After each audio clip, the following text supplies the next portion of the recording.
Let's go to college ball. This weekend, College Game Day is traveling to Bloomington, Indiana for the first time on a Saturday in the show in school's history for football. It is an absolute honor to say that the guy coaching that school in the state that we live in is an icon. Yeah, it's pretty simple. I win. Google me. I've never taken a back seat to anybody and don't plan on starting now. Purdue sucks.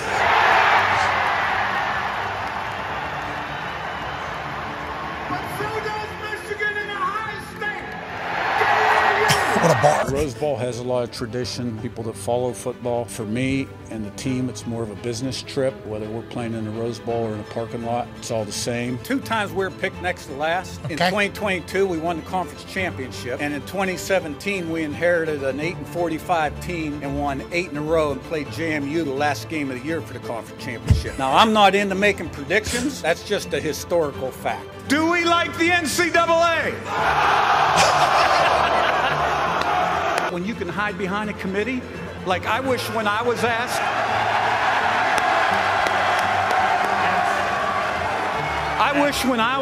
like, why did you punt? I could say my subcommittee recommended I punt. Take charge and lead, leader.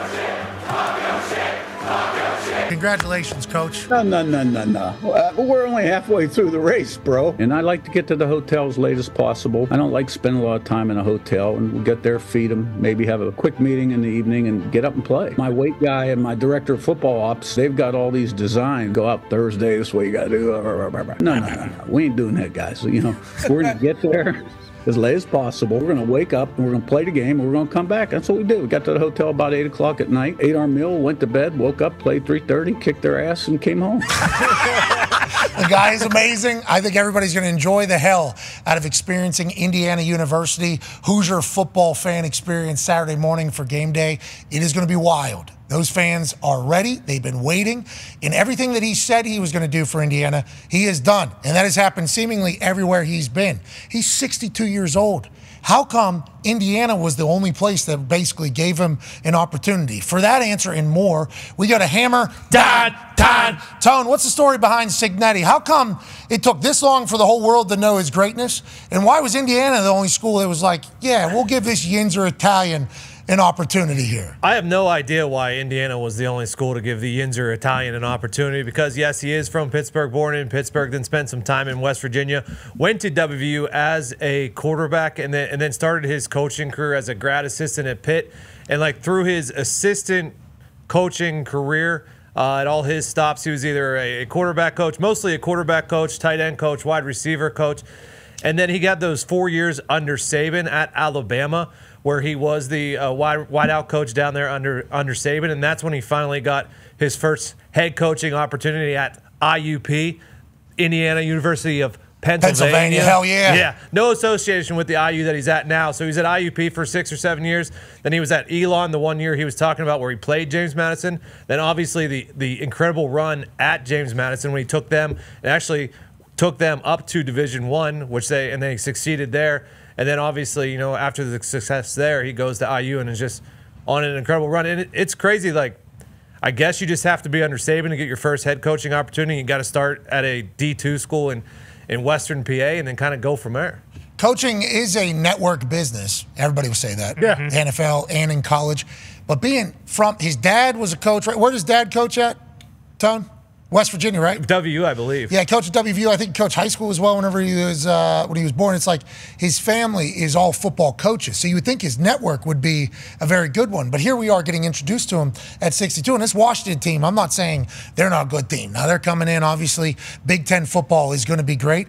But he says, I'm not making any predictions, okay? 2022, we're supposed to be last, we win a championship. 2017, we're supposed to do this, we're going to play in JMU in championship.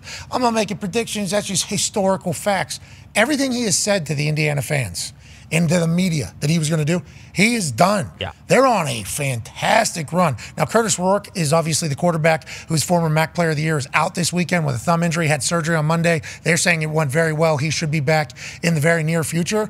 But this weekend is almost like a hello to the world for Indiana as a football team. And if they can keep Cignetti there, I think they're set up for the long haul in this whole entire thing. Yeah, without a doubt. And that's the thing, is like saying what he said he was going to do is one thing, but they're beating the shit out of people. Like, a lot of times when we have a situation like this in college football and you see a team at this point in the season is 7-0, you go and look at their schedule and it's like, okay, well, if the ball bounced a different way, like, there's a good chance that this team's 3-4 or 4-3. Like, we talked about how good Nebraska was. They beat the shit out of Nebraska last week. Like, they are putting their foot on everyone's throats and just killing people. Like, so, yeah, and then you also talk, like, I believe he was also the recruiting coordinator at Alabama when he was there for Saban, so, like, he knows how to recruit, and I think everyone's talking about, yeah, like, coaches now, they need to be able to sympathize and know how to talk to these young kids because it's a different generation, but I think there is something that's somewhat refreshing about a guy like him who makes no bones about who he talks his shit and then backs it up. Like,